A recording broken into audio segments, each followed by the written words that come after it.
On June 5th of 2025, the Nintendo Switch 2 officially launched with Mario Kart World as its launch title. 170-ish days later, the system has already become the #1 fastest selling system at launch of any generation. So, now that the system has been out for nearly half a year, I thought an end-of-year review for both the system and Nintendo as a whole would be a good video to end 2025 on. If you cannot tell, I wrote this video before the end of 2025. Rewinding to last year's holiday season, there had been numerous leaks regarding the Switch 2. However, the system really picked up steam when D-Brand revealed their Kill Switch 2 case, and it was clear the system inside that case was not a Nintendo Switch 1. Other than this, the overall dimensions of the system had also been leaked. These dimensions had allowed mock-up models of the system to be made, but it wasn't until actual images of the system had leaked that it was clear that the announcement of it was imminent.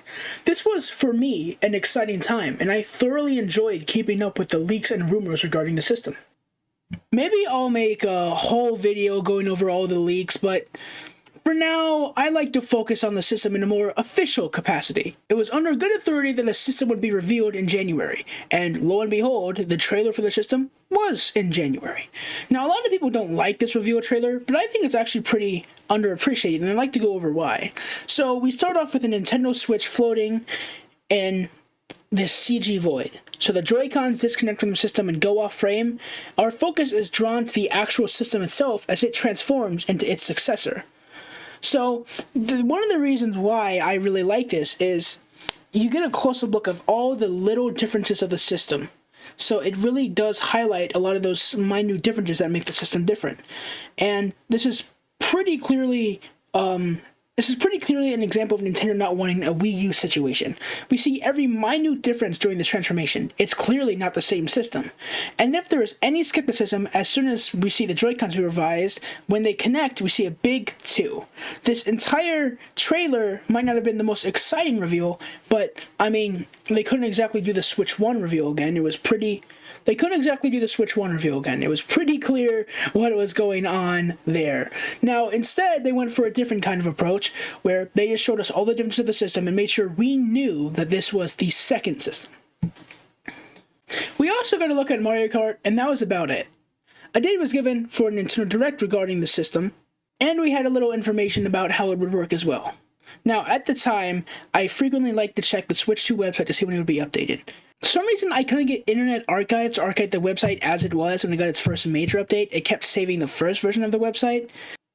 In the description below, I will put in an HTML link of what the website used to look like. Nothing super interesting happened in February, so we're going to jump over to April. The day of the Direct came around the 2nd, as an hour-long presentation was given to the world. And honestly, I had many issues with it. Firstly, I couldn't watch the Direct live because I had to leave town and be in a bus or in a random field all day because we were chasing a weather balloon.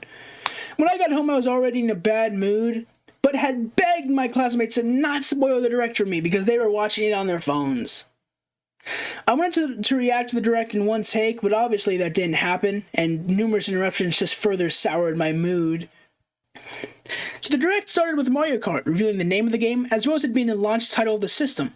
3 people served as the hosts of this Direct, and like many, I had no idea who these guys were.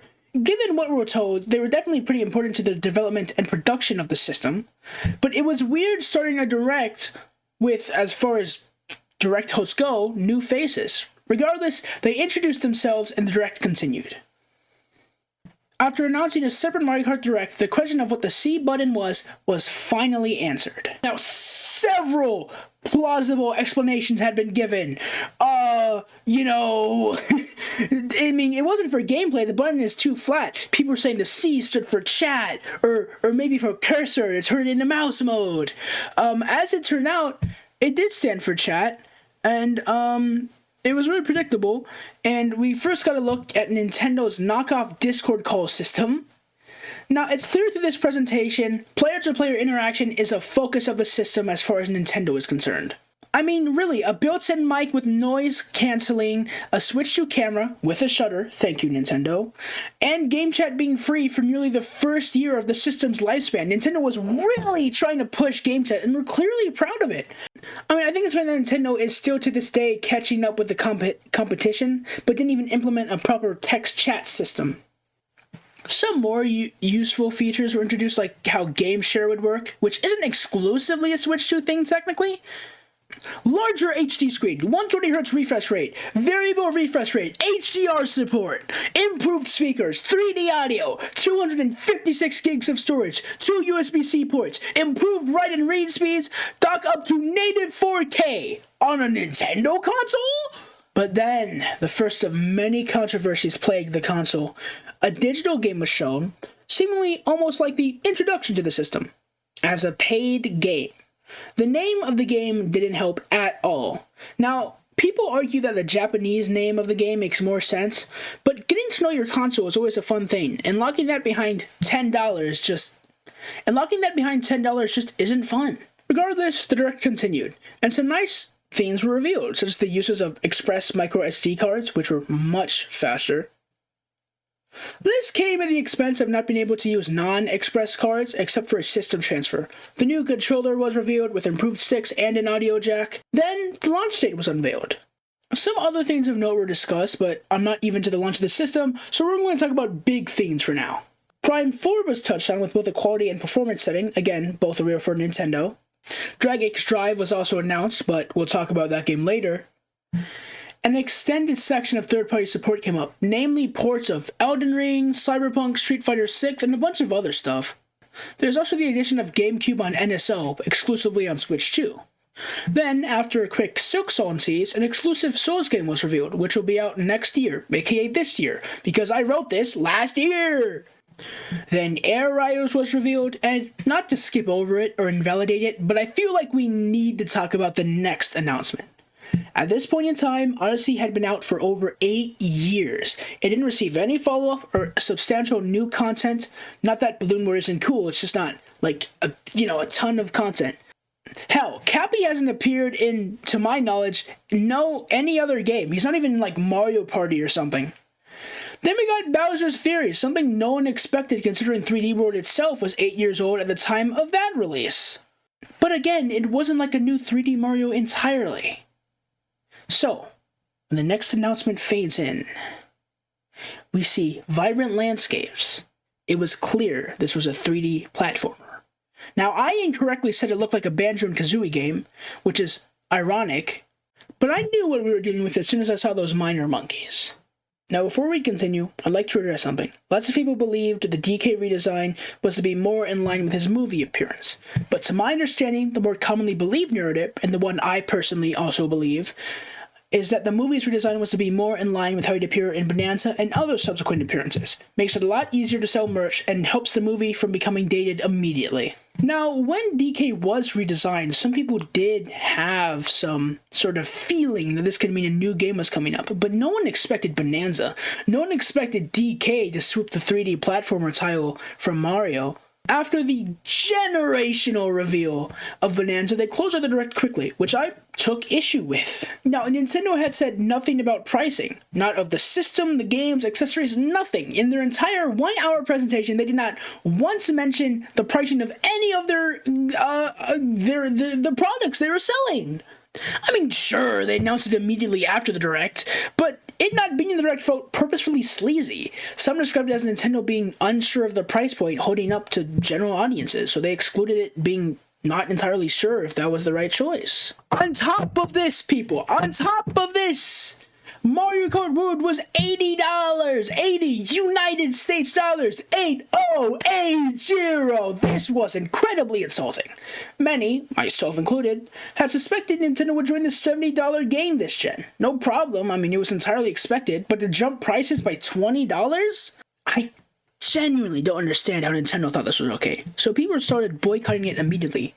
Weirdly, I saw lots of people online defend this, saying it wouldn't affect the industry and it was only one game, yada yada yada. But pretty much immediately after that, Xbox raised prices, then chickened out, thank God. Now, at the time, there's actually a decent hope Nintendo would do the same. Kit and Krista, and just look them up. I'm not gonna go through their whole thing. You can go do your research. Kit and Krista reported that Nintendo was likely panicking internally, and they didn't expect this much pushback from the price point. And I don't know how they upped price twice as much as expected in this economy. Who would logically be okay with this? Interestingly, only Mario Kart was priced this way. This also led to the first widely believed Switch 2 hoax, that being that the physical version of Mario Kart Road would cost $90. Now, I don't know if I can find the screenshot, but one retailer listed the physical edition of the game at $90, leading misinformation to be spread that the physical copy would genuinely cost $10 more than a digital copy. It was quickly found out to be a mistake by the retailer, but I know some people that still believe this to this day. Now, we'll talk about $90 games again later, but first I want to talk about another Switch 2 hoax. Although not touched on in the Direct, a big part of it was game key cards. Now, this was the thing that was on the Nintendo Switch 1, but it was not as prevalent. I don't know how this happened, but very quickly, this idea that all games physical edition would be on games keycard spread, and it kept spreading. I'd see comments like, all games are on those keycards, Nintendo L, or something like that.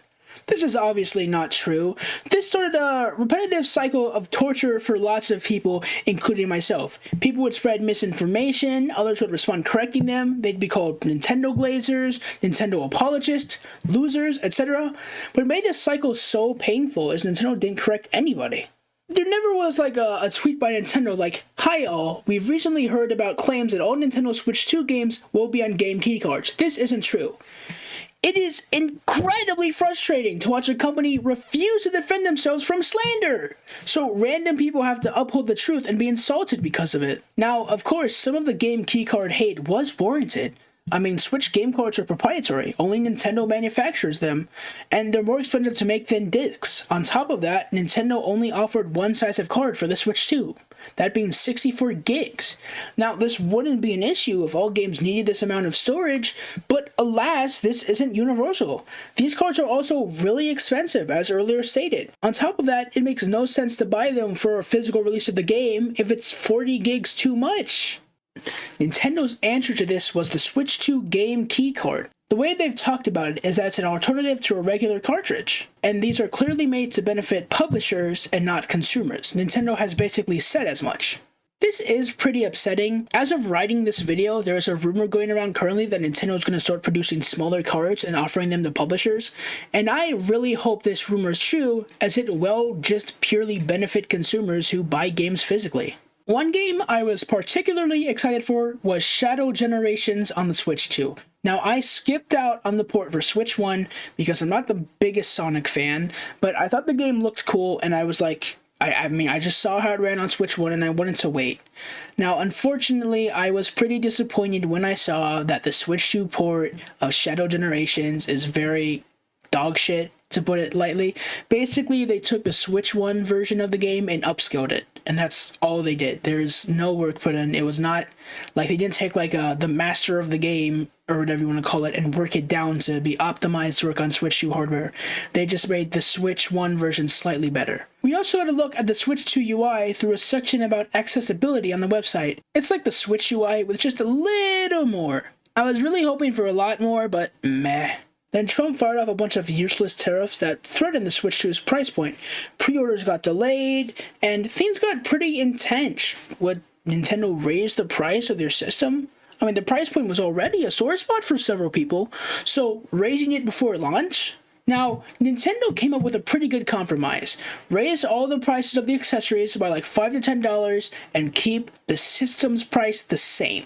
In my opinion, this was way better than increasing the price point of the system. I also recall the drop the price hashtag getting pretty big. People were spamming it in Nintendo's live chat on their treehouse, and I think this is a good thing. I think it's good that a boycott was attempted. I was not a fan of the price point, and I'm glad that people tried to, get it lowered. I really do like that. To be honest, though, I do feel bad for the treehouse staff who were just doing their jobs and having fun while the chat was being all boycotty. I mean, like, this banana bit is hilarious. Anyways, around this time, they revealed the battery life of the system, and this was almost a deal breaker for me. Like, I was this close to not getting the system. I had hoped the battery life would be, at the very least, in line with the first Switch, the updated model. But less? I mean, it makes sense, the system is much more powerful, but at most 6-ish hours?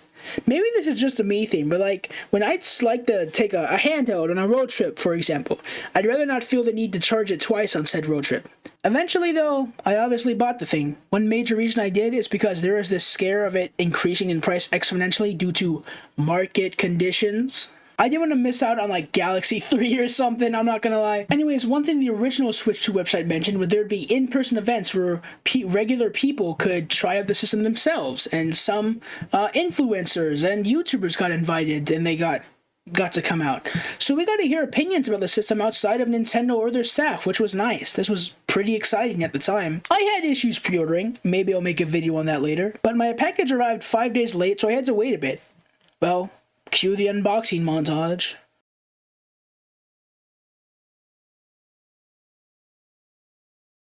So, my Switch finally arrived in the mail. It was the pre-order.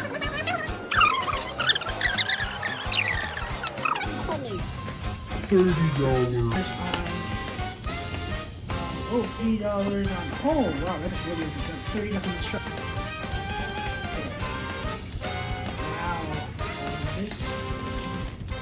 Right Joy-Con. Okay, this is a lot bigger. Wow, yeah, these are pretty sizable. Switch 2 itself looks massive. Holy, that's pretty big. Now I believe this is kind of. Oh, that feels strange. Actually holding one of these. Now, before I even so much as turn on the system, I'm not risking it. I had the screen protector and carrying case right here, and I am going to apply the screen protector really quickly. This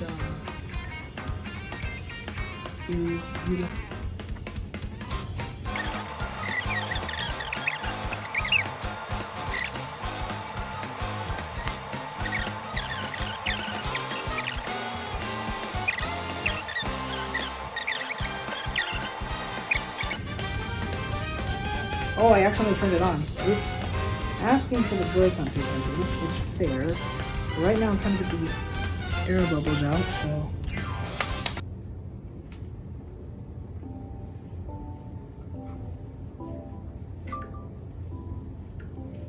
Hear that? Universal. Okay.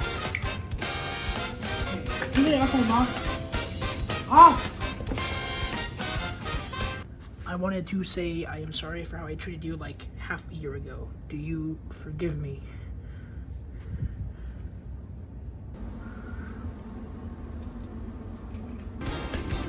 Yeah, right now it just is wait, it says 7 minutes left, but I don't know, should be running by a little bit quickly.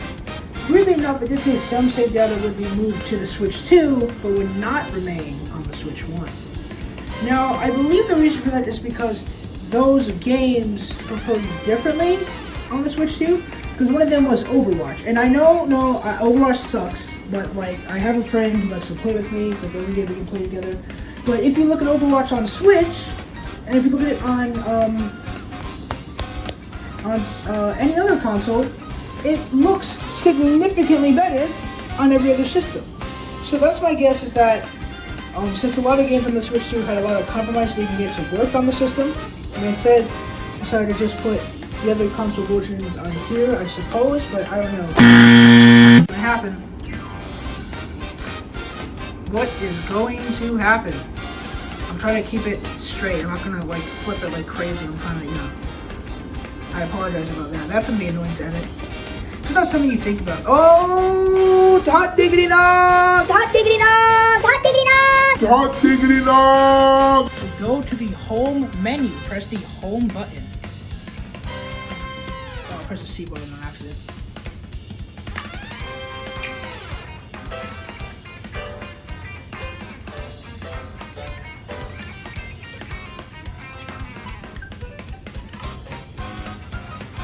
there we go. So let's move on to first impressions. The controls are noticeably improved from the first Switch. The face buttons are considerably larger but retain a clicky responsive feel akin to the first Switch. The sticks, although still in the same vein as the Switch 1 sticks, are improved in every way, being larger and gliding much smoother. The triggers are also similarly upgraded. Not only are they larger, but also deeper, giving more of a classic trigger feel. However, make no mistake, these are still very digital triggers, but the slight added depth is appreciated. Another big improvement not as well done are the speakers. Playing in handheld mode is very much pleasant audibly, assuming the environment around you is mundane. They're louder and clearer. No complaints here. Nintendo made clear that this was a vivid LCD improved screen, and it is. It's really bright and colorful, and the resolution makes a massive difference when the screen is bigger. The pixel density, the pixels per inch, obviously if the screen was bigger and it kept that 720p resolution, it would look a lot worse. In my original unboxing video, I had lazily concluded that Mario Kart World is a good game. Oh, is it? It's complicated. Firstly, the game is not worth $80. Secondly, the biggest problem to me is the lack of content in free roam mode. Knockout Tour is awesome though. I hope that's something they keep in future Mario Kart games, assuming they have a similar kind of free roam. There have been several quality of life improvements made to the game since then, but again, this video is going over my first impressions of the system, and right now we're at launch, so I can't really talk about those. Moving on, the system really had two issues at launch. As HDTVTEST describes in his video, linked below, Nintendo's implementation of the HDR is quite flawed. I'd highly recommend you watch his video on it, as it describes the issue in a precise brevity I could not ever hope to communicate. Although, as of writing this video, there have been significant HDR improvements added in a system update. HDTVTEST has a video on it as well, and I'll link both videos down below. While on the subject of HDR, the HDR on the actual handheld display came under some scrutiny for being practically non-existent. Now, this is a divisive subject, but I have personally likened it to those HDR 10, 20, 30 HDR ready monitors, where they technically have HDR or support an HDR video signal, but there's no meaningful difference. Now, I do think technically this thing has HDR output in handheld, but I just think it's really underwhelming that no one can tell. Sadly, that wasn't even the worst thing about this display. Later into the launch month, another flaw reared its ugly head: ghosting.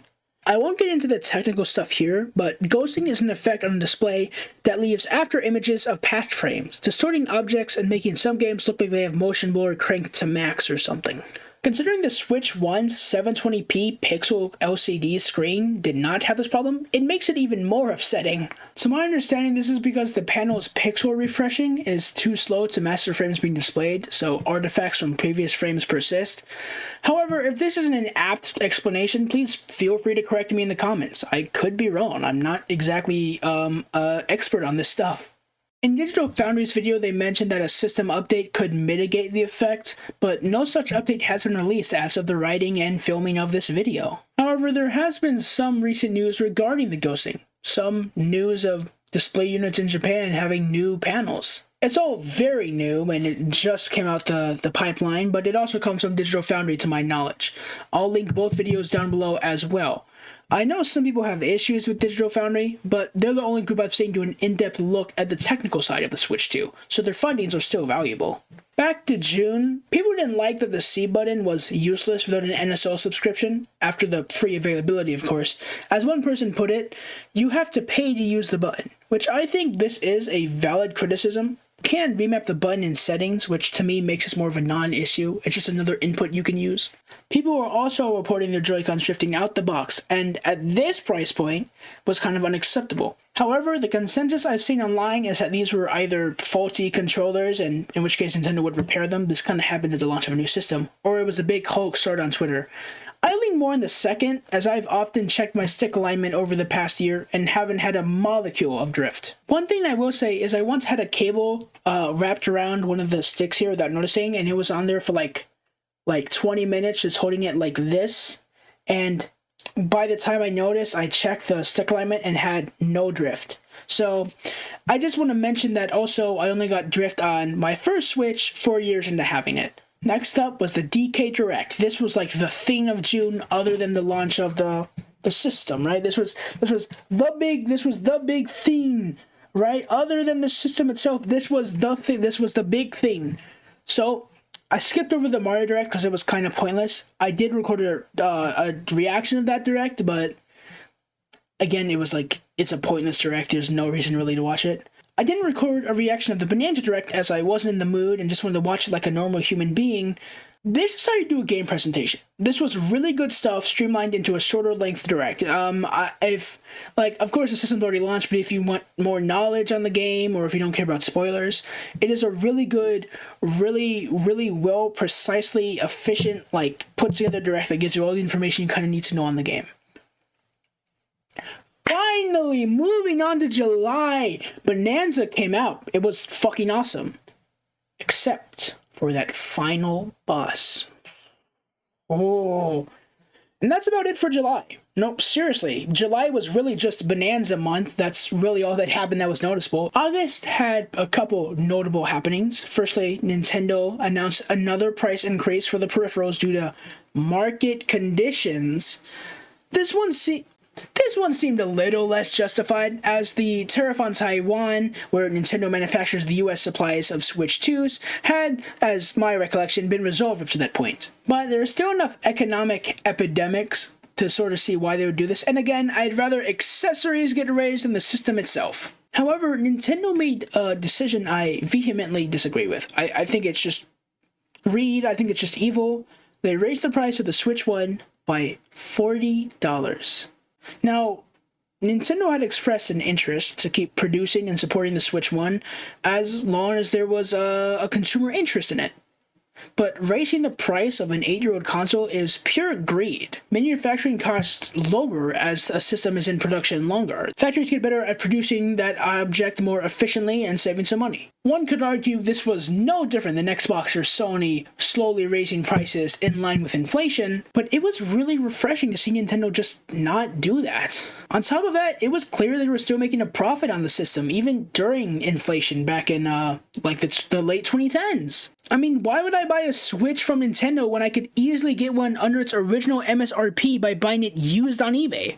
The OLED was also raised to $400, in theory to drive more sales to the Switch 2, as the price gap between them was now smaller. And yes, I also denounce this. Also, some of the classic controllers got price increased as well. Nothing major, but some of them got increased again, and I couldn't track down a specific date when this happened, so I thought I'd just mention it now. N64 controllers are now $55, which pisses me off because I've been waiting with my thumb on my ass trying to get one. After this whole debacle, Drag X Drive came out, Nintendo wanted to show off the mouse mode, I guess, so Drag X Drive, there you go. It's fine, nothing to write home about. The concept is cool. Scoring goals is really fun, but it gets tiring really quickly, as in physically tiring. And before you play the fat card, I used to be tearing it up in Wii Sports, and I have never had an issue with getting tired there. So it's not that. I think if the controls were more streamlined and you could move further per like roll per se, then we'd be playing with power. I think the game would be much better. I just wish the game had more to it. There's not a lot to it. If there was like more content, maybe it would be cool. But yeah, that's about it. Moving on, people had the chance to play Elden Ring in person at some event I can't be bothered to remember. And the game, to put it carefully, ran like shit. So this did not please anyone in the fan base. Cyberpunk runs very respectfully. I think it runs at 40 frames per second with like no stutter, which is, everyone would prefer 60, but 40 is fine if you're playing like a handheld version of Cyberpunk. I don't think anyone's really gonna complain. And no one wants to play a Souls game with latency and shitty frame rates of all things. That's like the worst game to have stuttering or problems. Luckily, the backlash caused the port to be delayed, and hopefully the final product runs better. I mean, if it doesn't, what does that mean for Duskbloods, Moving on to September, talking about the September Direct, we were in a sort of odd time frame. The year marked Mario's 40th anniversary. Nintendo had been deathly silent about it. It was strange. It was weird. It's not something you usually see from Nintendo. There are no tweets like, hey, this year is Mario's 40th anniversary. There was nothing like that. It was very odd. Some people some people thought that Nintendo didn't have anything planned. Now, in this Direct, we did finally get to see what Mario's 40th anniversary was all about. So let's talk about it. So how was Mario's 40th anniversary? It was okay. It was, it was fine. It wasn't, I don't think it was as substantial as the 35th anniversary, but let's talk about it. Galaxy movie got announced. A collection of the first 2 Galaxy games was announced. Some kick-ass amiibo were shown off. I'm totally getting that Rosalina one. They made the Rosalina storybook reel, which is peak, by the way. New Mario Tennis Fever got revealed. That's right. That was another thing. Wonder DLC got announced, as well as a new Yoshi game. So there wasn't a lack of announcements for sure, right? I mean, what collection of Galaxy 1 and 2, Galaxy movie, Mario Tennis Fever, new Yoshi game. Yeah, that's not bad. That's not bad, right? That's a lot of Mario stuff. It is funny though, because I do feel like, as much as that is, we did get more Mario stuff in 2023 in that one Direct where we had, there was like Brothership was announced, Wonder was revealed, there's some other stuff. Was that also the same Direct Mario RPG came out? That just felt way more substantial, it's just a little funny is all. Now, I love Galaxy as much as any other guy. Galaxy might even be my favorite 3D Mario game. I'm stoked the games are getting adapted for the second Mario movie. And all this Galaxy buzz and merch is very welcome. It's been a while since there's been any spotlight on Galaxy at all. But I have extremely mixed feelings on this Galaxy 1 and 2 release. Mainly the price point. This pack comes with, Galaxy 1 and 2, and it's $70. And that's not just for the Switch 2 edition. That's not for, the ultimate, 4K, whatever. That's for the Switch 1 version as well. Now, Mario 3D All-Stars came out, that was $60, but you got Mario 64, Sunshine, and Galaxy. Oh, wait, sorry. Mario 64, Sunshine. I'm doing this wrong. Mario 64, Sunshine, and Galaxy. But I have extremely mixed feelings on this 1 and 2 bundle release. Mainly the price point. It's $70. It's $70. Odyssey didn't cost $70.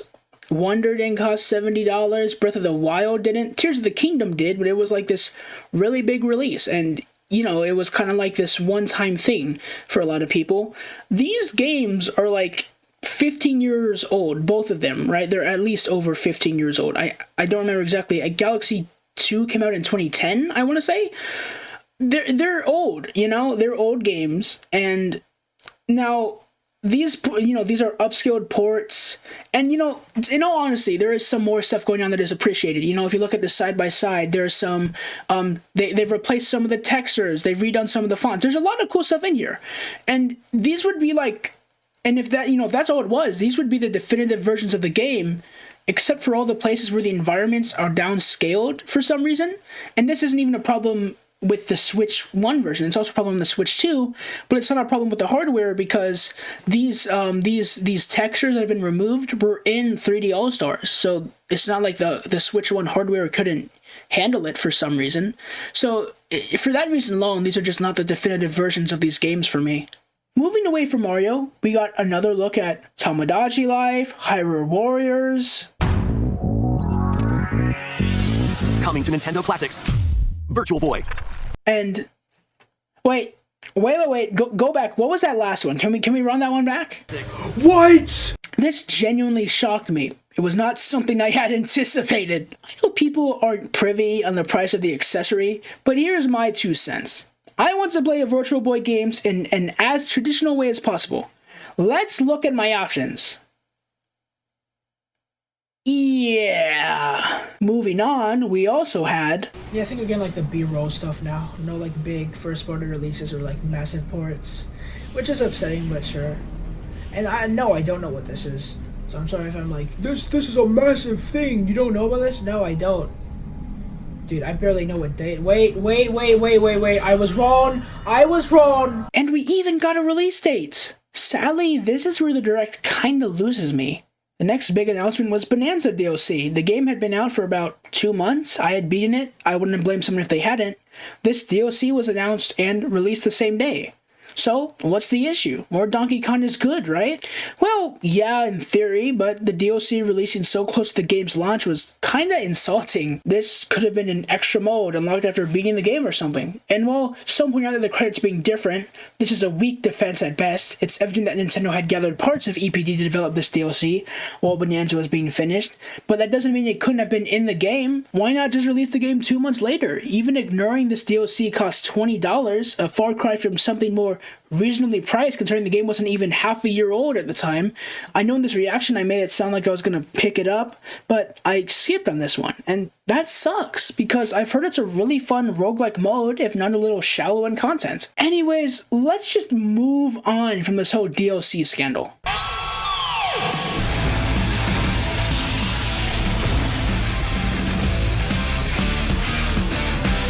They're joking, right? I mean, this has to be some elaborate ruse. The game isn't even out yet.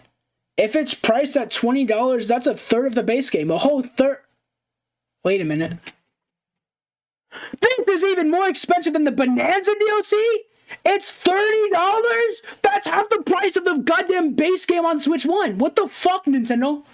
Yeah, but they actually did this with Breath of the Wild in 2017. I don't care. My wallet is on fire. Oh yeah, and then they showed Resident Evil 2. That was kind of cool. It's very easy to see why this direct was divisive. I think myself it's quite mid, but so much good and bad it's like exactly a disappointing 5. Onwards to November. This was a pretty sparse month for Switch 2 content or news as far as I remember. I did pick up Titans of the Tide this month, although I had it on pre-order for a bit at that point. And yes, I got the physical edition. I was decently excited for this game, but it had some issues. Firstly, the game had a performance and quality mode. Cool! So how are they? Well, quality is technically playable. Performance is definitely better, but has the audacity to stutter pretty badly in big areas. This upsets me because Battle for Bikini Bottom Rehydrated ran fantastic on Switch 1. Why would another Unreal SpongeBob game made by the same devs have performance issues on a much more powerful system? Granted, Titans of the Tide isn't releasing on Switch, but I don't think that's a good enough excuse.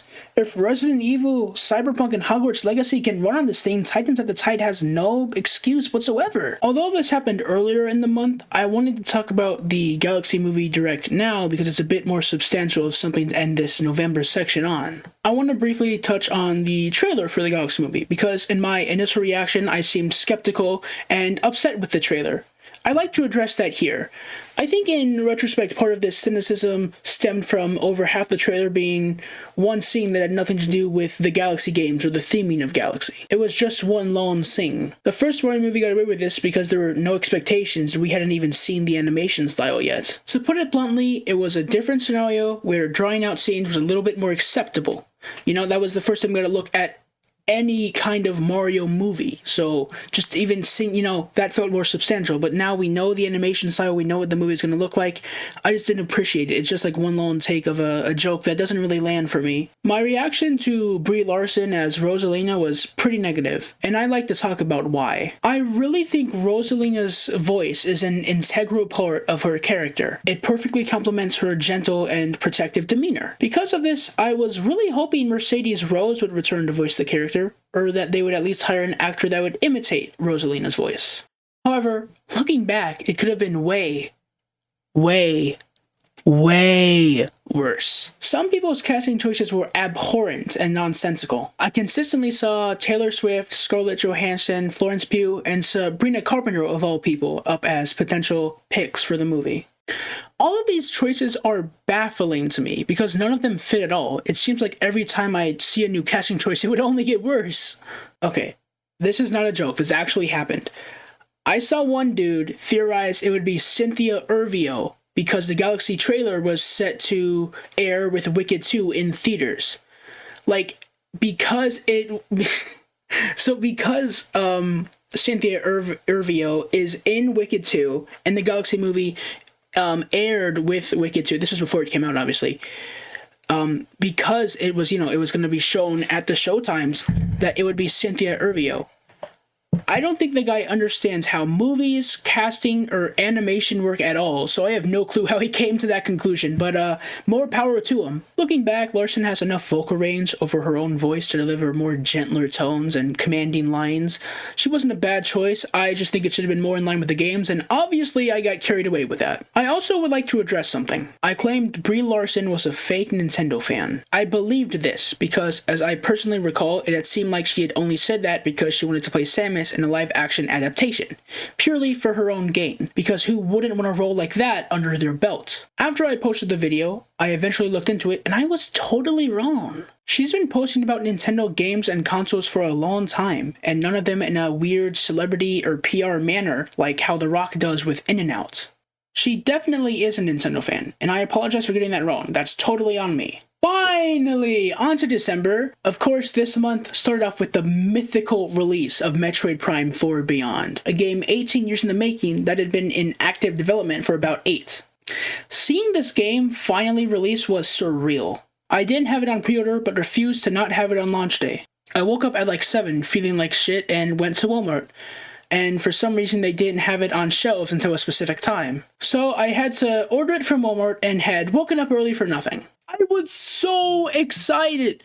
I played the first couple of hours docked, but then got lazy and finished it handheld in my room in the next couple of days. Now, typically I dive into my general feelings regarding the game, but this game is such a unique case with its almost Half-Life 3-like status and its mixed reception. This really does deserve its own video. I will say the game controls well and it's fun in that regard, and I didn't mind the fact that it wasn't strictly a Metroidvania, but again, I'll talk more on that in a separate video sometime within like a decade. Other than that, notable news includes Yoshi Cookies leaking some Galaxy movie stuff, surprisingly, although limited holiday deals for Christmas shopping, Nintendo talking about future film releases, more quality of life improvements for Mario Kart, Skyrim running like shit and having abhorrent input delay for some reason, and that rumor of smaller game cards. When the Game Awards rolled around, we did get some Nintendo announcements. I'm gonna not go chronological here and start small. Firstly, a Phasmophobia port was announced and it looks very promising. We got another look at the Galaxy movie, and finally the big thing was this out-of-left-field switch to exclusive third-party co-op game with this gorgeous 80s anime style that blends seamlessly into 3D. I initially sounded disappointed that it wasn't a first-party game, but the game definitely enamored me as I watched the reveal, even if it doesn't sound like it. Might pick this one up, to be honest. But yeah, that was about it for Nintendo Switch 2 and adjacent Nintendo news this year. I wanted to end this video with two main things. Firstly, I want to talk about Nintendo discourse nowadays, and I want to talk about how I think the console should be handled this year, 2026. So firstly, I just want to say I think Nintendo discourse is in a very bad place right now. People are very mad, and I don't really understand why. I mean, this pricing situation is not fun for anyone, and I think it is just and fair to call out Nintendo on it and to hold them accountable for that kind of thing, but criticism has to be nuanced. It has to be informed. It cannot be inaccurate. It can't be misinformation spreading in nature. I remember a few months ago I watched this video this guy did where he reviewed the Switch 2 Pro Controller. It's a YouTube short video, and don't watch short form content, it's bad for you, but I was. And it was a very glowing review. It was very positive, and he was like, oh yeah, this is one of the best controllers I've ever used. It's like everything the Switch Pro Controller was, but better, you know. It was like, you know, the sticks are so good. These are like the best sticks I've ever used in my life. They just glide.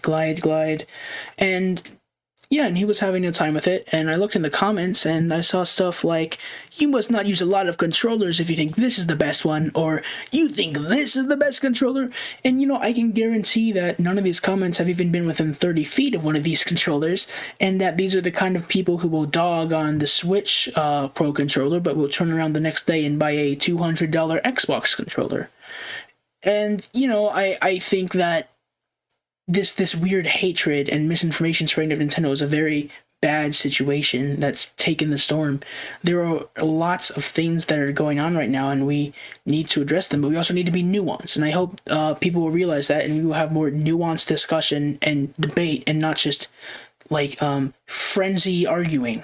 As for what I want out of Nintendo this year, it's pretty simple. You know, there's dev kits are apparently more accessible, so I want more third-party support of both AAA and indie games. Indie support is one of the reasons why the Switch was so awesome, at least for me. So I want to see that continue with the Switch too. I want DLC to be more fairly priced, no more $30 DLC, and if DLC is more on the lacking side, make it 10 at most.